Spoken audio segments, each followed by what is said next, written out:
บ่น้ำลูกน้องเพิ่นลูกน้องเพิ่นว่าผู้นายเฮ็ดแบบนี้เฮาบ่รู้จักเนี่ยนี่เพิ่นพากมือเพิ่นมาเฮ็ดเวียก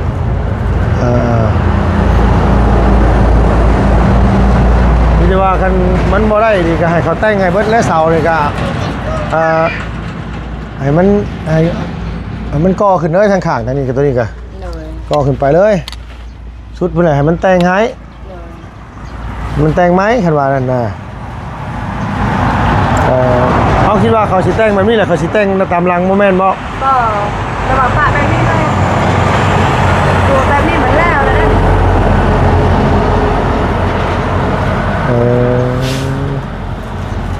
มันก็อย่างยากเลยแล้วว่าตกลงกันปีนไปปีนมาอยู่ปีนไปปีนมาเนี่ย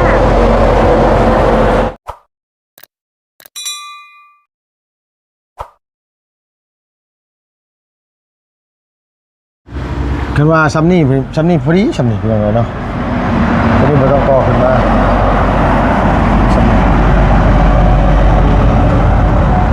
นั่นก็สิพอดีงามนะนี่เราก็ก่อฟังนี่ขึ้นมาอันนี้ก็ก่อขึ้นมามันก็เลยเป็นอันใหญ่โพดนะพี่เนาะลุงก็บ่ได้เบิ่งมันแบบอย่างมันที่ว่าเพิ่นว่าเพิ่นสิแต่งเสาเพื่อน้องแต่งจริงพี่น้องเนาะทางอาจารย์ลาวเพิ่นว่าได้เด้เนาะนี่เนาะหรือว่าเพิ่นมักแบบนี้บ่เพิ่นน้อยอยากได้แบบนี้บ่หรือว่าได้เนาะเพิ่นว่าเปิดคลิปมาพบมาพ้อกันมื้อนี้ก็อยู่บ้านเฮือนซ่านของน้องแต่งจริง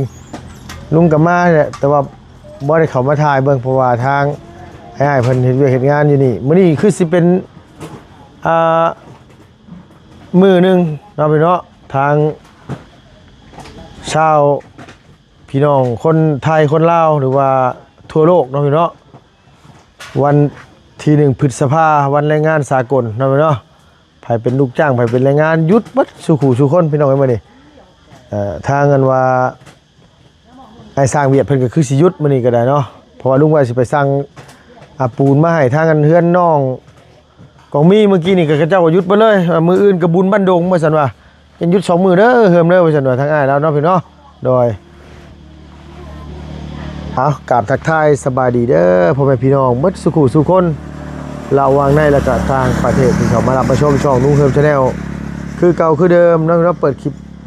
มามื้อนี้ก็อยู่บ้านกะลับเมืองเซโปนแขวงสวรรณเขตคือเก่าเด้อพี่น้องเด้อเพราะว่าทางลุงเนาะว่าสิเดินทางมื้อบ้านมื้อเช้านี่ตื่นบ่ได้พี่น้องปวดหัวแห้งหัวจะกินยาหัวแต่ไล่ลุกนี่พี่น้องเนาะเพราะว่าเฮาพักผ่อนบ่เพียงพอหรือว่าใดๆเนาะพี่เนาะมันก็เลยเป็นอันเพียก่อแล้วก็ใหญ่ดีหรอเนาะพี่เนาะใหญ่แห้งดีหรอเพิ่นอันน้องแต่จริงโดยมันบ่ใหญ่โพดบ่แม่นแต่จริงสบายดีโดยสบายดีเอาเพิ่นเฮ็ดตอนแรกเพิ่นเว้าได้สารนั่นกับอันว่าทั้งอาจารย์ลาวนี่ทางอาจารย์เราเบาจะได้โซโซ่ค่ะก่อนว่าจะได้โซโซ่บ้านนี้เวียดนี่บ้านนี้เราก็เบื้องนี่ค่ะพอจริงก็อยู่เพื่อนคือว่าเราเฮ็ดโซโซ่บ้านนี้เราพอจริงไม่ได้เบายังแล้วบ้านนี้เราก็ทั้งนี้เราพอจริงไม่ได้เบาบัดเมื่อนั้นเราพอจริงเมื่อสวรรค์นักที่อาจารย์เรามาถ่ายคลิปเราทำลูกน้องเล่าแบบเศร้าแบบได้แบบนี้แหละเวียดนามบอกเขาบู๊ลูกน้องเราแบบบู๊น้ำมือหน้าไม่ได้ทานคนเขาบอกว่าบู๊แต่เป็นนี่เขาทำลูกน้องเราก็บอกประตูแบบได้จะเห็นเนี่ยเขาบอกคนลาวสาลามนะเราบอกใส่ประตูเล็กเราบอกเขาบอกไม่ได้ประตูเล็กเขาบอกเขาบอกเอานั่นคอยจะได้โซ่เราบอกเขาบู๊จักจะบอกน้ำหัวหน้าเขาเองเราบอกหัวหน้าเขาให้เฮ็ดแบบนี้คอยก็เฮ็ดแบบนี้เราบอกจะบัดเนี่ยเราโทรหัวหน้าเราเนาะหัวหน้าเรามาแล้วบัดเนี่ยบ่แม่นจากใดแบบนี้เราบอกเราอยากเฮ็ดเอาเหรอวะเราอยากเฮ็ดให้มันง่ายให้มันแล่ไวจุก็ว่าเฮาโทรลมขึ้นน้ำเวียดบัดนี้โทรน้ำเวียดมาเนี่ยมาวันนี้จักโมง5 โมงเว้าหน้าเวียดมาบัดนี้เว้าน้ำเวียดเว้าบ่ได้เจ้าอาจารย์ลาวว่าอยากได้แบบนี้แล้วเว้านั่นอีกเวียดนั่นเว้าจุพ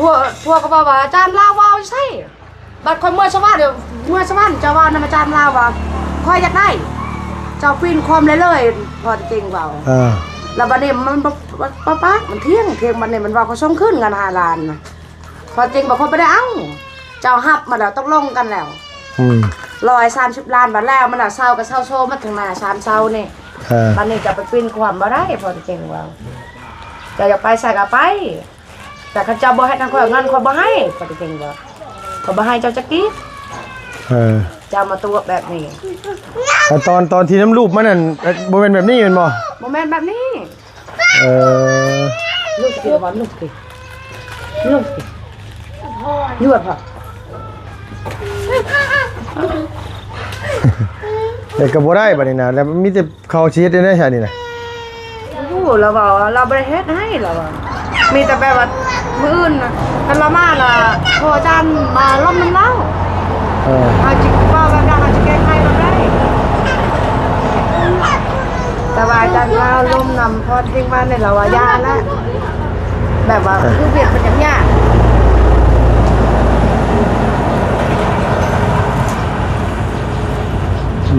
แต่ว่าให้นั่นแหละก็ให้พอจริงบ่เวียดอันนั้น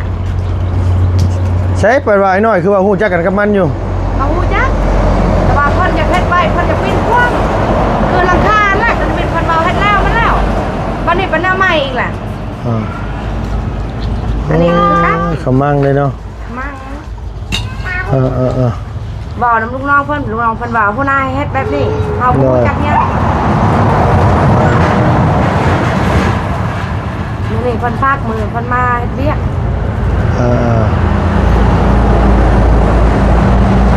นี่จะว่ากันมันบ่ได้ดีก็ให้เขาแต่งให้เบิดและเสาเลยก็ให้มันก่อขึ้นเลยทางข้างทางนี้กับตัวนี้ก็ก่อขึ้นไปเลยชุดเพิ่นให้มันแต่งให้มันแต่งไหมคันว่านั่นน่ะเขาคิดว่าเขาสิแต่งแบบนี้แหละเขาสิแต่งตามหลังบ่แม่นบ่ก็ระบบฝาแบบนี้เลยตัวแบบนี้เหมือนแล้วนะ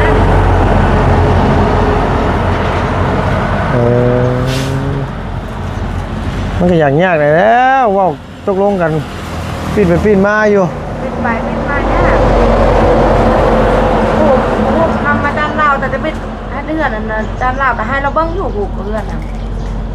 เสาโซ่แบบนี้แบบนั้นเราก็ให้เบิ้งอยู่แล้วพอตกลงแล้วให้เราเฮ็ดบัดนี้เราจงก่อเฮือนหั่นฉันเราบ่ฮับตัวนี้เฮาก็บ่ได้ให้เราเฮ็ด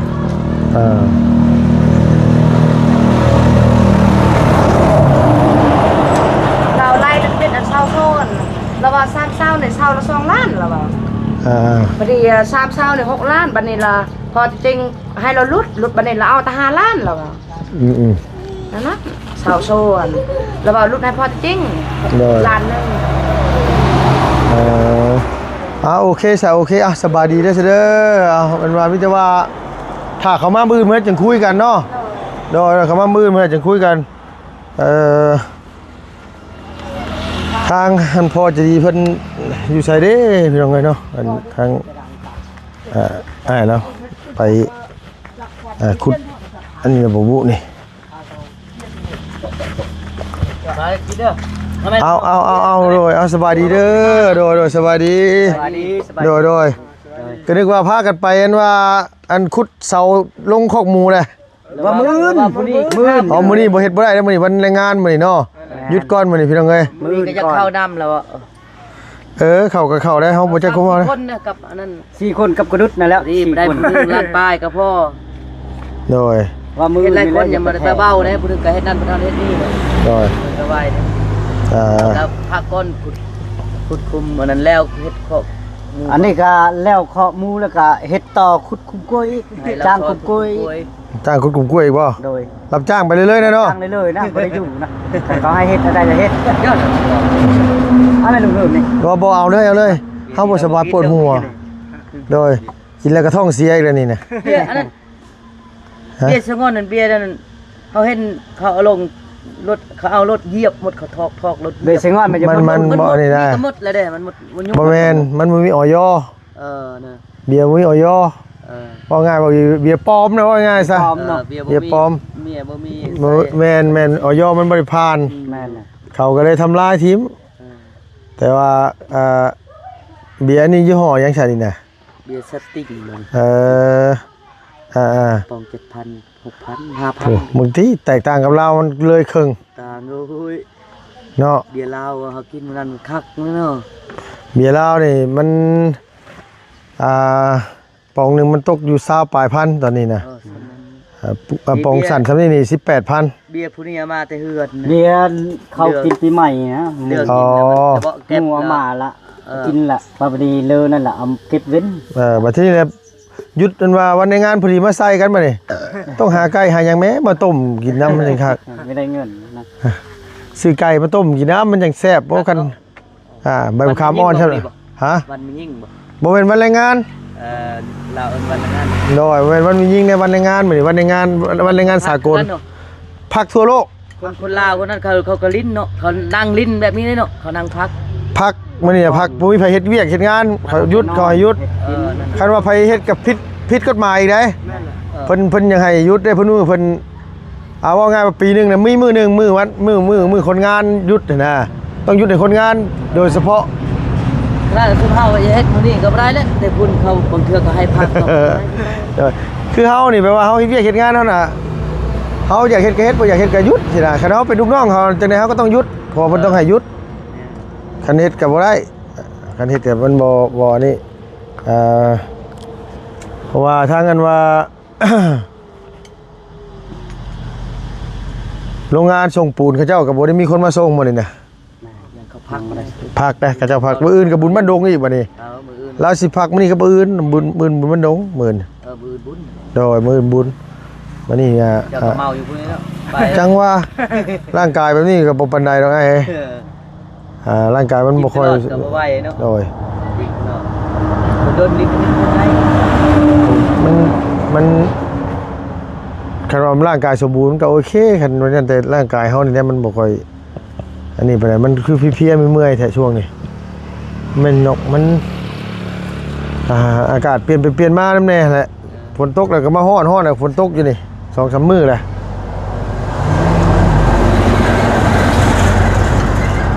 มื้อนี้ขาดเล็กน้อยโรงเรียนก็หยุดได้เนาะมื้อนี้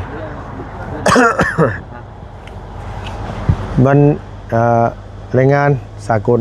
1 พฤษภาคม เย็นผมไปนี่เย็น คักดูก็อยู่ นั่งเลย เอานั่งเอาเลยลบมีแต่บ่มีอันนี้ก็มีแต่จีนางเข้มนะแก้มแบบนี้แต่กินแต่เบียร์เปล่าๆนี่โอ้โธ่ ยังเบียร์เฮาเบียร์เขาซื้อเบียร์เรือเขา เวเลอเขากินปีใหม่นะ โดย เป็น มานี่ ดามา มีแต่ว่าพุ่นแหละเฮาสร้างปูนมาบ่ได้จังลงมือเฮ็ดมีแต่ว่าไปขุดขุดคุมไว้วางไว้ เสื้อมือแล้วเอาอันนั้น เนอะ เสือกแล้วขุด เสื้อแม่ออกมา แม่น ขุดไว้เวลาชงบุญมาแล้วมีแต่เฮ็ดเลย โดยพอปูนน่ะเขาสิว่าส่งมือมื้อเนี่ยมันหยุดวัน บุญ ปักอีกเด้อ บุญบ้านดง พูดจะนั้นเป้าหนึ่งก็เทเช่าได้อยู่แล้ว ได้ก็จะไม่มีจุบเนาะ จุบจุบยังบ่จุบ บ่จุบเทเสานี่มันต้องผสมเฮนำได้ แล้ว แห่ ใช่ ใช่ เฮทรายแล้วก็ปูนก็ยังอยู่ได้นั่นแหละ นั่นแหละเอาเฮนั่นแหละกับมิดเอาเฮเอาทรายนั่นแหละลงไปเฮ็ดกะพอมันบ่ได้เฮ็ดอย่างแล้วจังนั้นมันสิถิ่มไปซื่อเมื่อยแต่โอ้ยขี้ข้านนี่หาแต่ลูกแต่บอลได้เฮาน่ะเอามันบ่ไหวมันปวดหัวมันบ่สบายลูกแต่บอลในกับน้ำกับมานี่เลย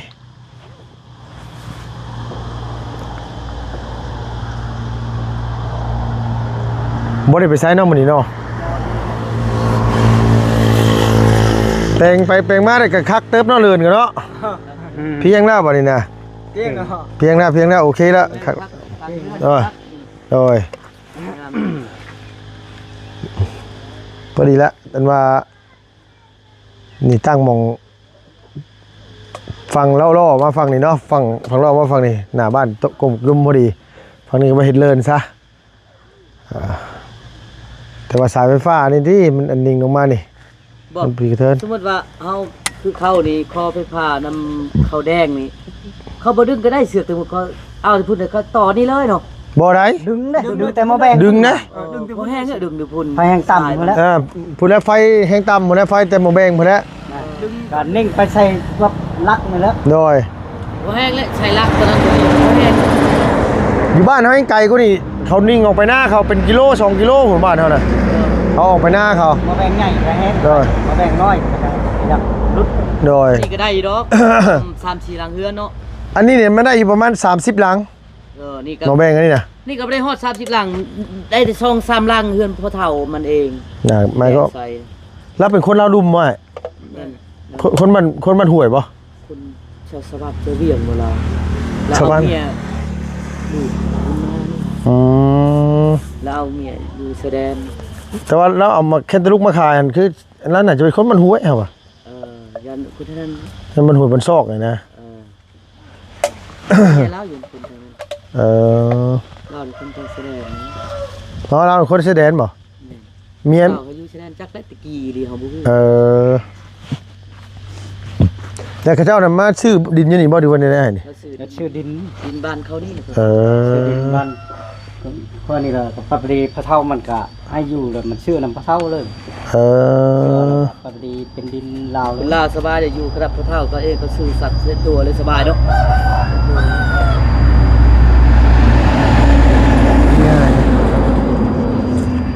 ลงเองเนี่ยว่ามีเงิน ลงนั่นตะกี้มันฉันว่าหมอ50มันมีหมอ30 50หมอ100เด้ฉันว่าหมอ30ก็แบ่งได้30เฮือน30กองเตอร์หมอ50ก็แบ่งได้50กองเตอร์หมอ100ก็แบ่งได้100กองเตอร์สินะมุงมันน่ะนะว่าไงซะหมอ30กันเลย เกินนั่นกับมันบ่แห้ง บ่ได้เกินหันไฟตกไฟมันรับบ่ได้ไฟตกบัดนี้นะ ก็จะพุ่นพอแห้งนี่เนาะยันผมรักยันใส่บ่ได้รัก บ่ได้เอาเฮ็ดเขามีวิธีของเขาดอกนั่นน่ะเขายังเขานิ่งมาพี่เขาอ่ะนิ่งมาพี่เลยยิงงานลงมาพี่แล้วก็คือเขาก็ขำมันพี่เอาขำมาพี่เอาแต่เสาผู้เสาขึ้นทพอยิงมา ลั พี่ กใหญ่เลยแล้ว โดย แล้วกันลักให แม่ ญ่ น ไปเลย ว่าเขาทรายคู่เขาก็พันเข้ากันเลยชั่วโมงน่ะพันเข้าปันเป็นเสียชายเดียวแล้วเขามาแยกออกพี่เลยเขามานิ่งแซมเขานี้เขาว่าแล้วก็นิ่งตรงนี้บ่ยาก ว่า นะ จะปักลักหรือซื้อท่ออีกก็พอแห้งลัก เราสมมุติว่าเขาใส่แต่เฮือนนี่ก็ต่อชื่อเฮือนซุมเฮาก็บ่ได้บ่มีแต่เขาใส่หลังเดียวแล้วเนาะ ลังเดียวแล้วหมอก แม่นใครว่าคือสมมุติว่าเฮือนอย่าเข้าก็ต้องต่อไม้เข้าเฮือนอีกต่างหาก นั่นเนาะ แม่นชายเดียวเอามาชายเดียวบ่ได้ ชายเดียวมันบ่แพทย์มัน แม่ แพ น ทย์ทรายมัน ชายเดียวเขาเดียวมันก็เปื่อยแล้ว เปื่อยแล้วก็มันช็อต แม่นเขาต้องนิ่งมาสองถ้าว่าเข้า2เฮือนก็4เซน แม่น เฮือนละ2เซนกันเข้าเฮือนเดียวก็2เซน เฮือนเฮานี่มีแต่3หลัง3หลัง4หลังนี่มีแต่โอ้ย5 6 70พุ่นแล้วเนาะใส่ จังว่าเขาสินี่เท่าไหร่แต่ว่าหลักๆนี่เฮาว่าบ่ต่ำกว่า30อยู่แล้วล่ะซาปลาย30อยู่แล้วอ่า หมอแบงเก่าเขาขายอยู่ประมาณ30ปลายเขาซื้อปองนั้นก็30ก็เยอะ น่ะ คำถึงเขาขายมีหมอแบงมีซอง เอาล่ะ อยู่บ้านนั่นเองบ้าน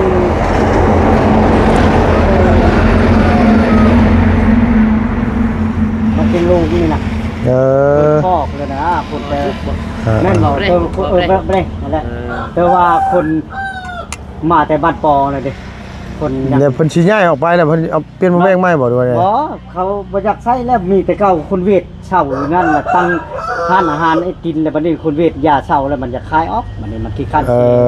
ค่าไฟ อ มาแบ่งเลย เออ ขายออก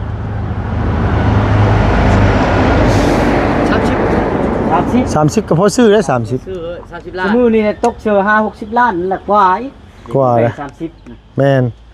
30เดี๋ยวนี้ก็30เป็นจะขาย 30 ก็ ปลาย ซื้อแหละเนาะ แม่น มันจะคายออก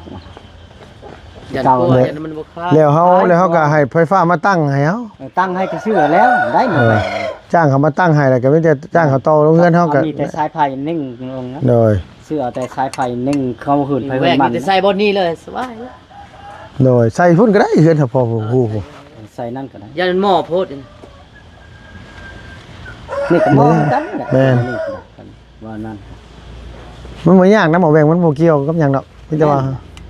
เฮาเอาลงรถนี่สบาย บ บ้านเฮานี่บ่มีไฟเลย บ่มีไฟเลยเฮ็ดหยัง พอดีแล้วบ้านเขานี่มันน้อยหลัง โดยแม่น เรือใส่แล้วเนาะ เหลือใช้แล้ว30นี่มีแต่ว่าเขาซื้อก่อนน่ะหมู่อยากต่อนำเฮาก็คิดเงินนำเขา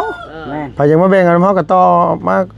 สมมุติซื้อมา60 70นี่เขาเข้า2-3ลังนี่เขาก็คุ้มแล้วคือเฮือนหลังนั้นสมมุติเขาลง60หรือ80ล้านนี่สมมุติว่าตู้พอแล้วต่อเข้ามา30มาต่อพี่30เขาก็ได้60แหละ ด้วยเฮือนเขานี่อีก เฮือน 30 90เลย เรือเลยเด้ เหลือเลยดิเป็นมีแต่กำไรแล้วบัดนี้ เฮือนพอค่ำเนี่ยเขาต่อเลย อ่า ใส่20ล้านบ่ตอนนั้น ฮะ 10 ล้าน 10ล้านน่ะอ้าว มันก็ง่ายก็มันก็ได้มันบ่เสียหายนะนี่นะบางแต่เขามาตั้งเฮือนใหม่เขาก็ต้องอยากต่อเรื่องดับไฟนะมีแต่ได้ฮะเพื่อนเขาเอาเตียงกันแล้วซื้อมาเท่าไหร่ตอนนั้น2แสนบ่แล้วเขาต่อหลังหนึง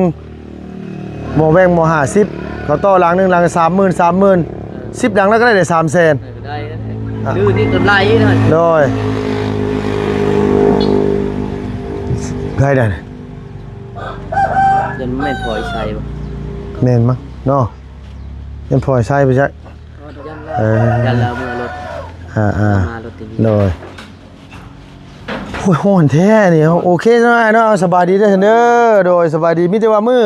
ฮือเด้อไอ้ดบเด้อ โดย สิเอาอันว่าปูนมาให้ เรา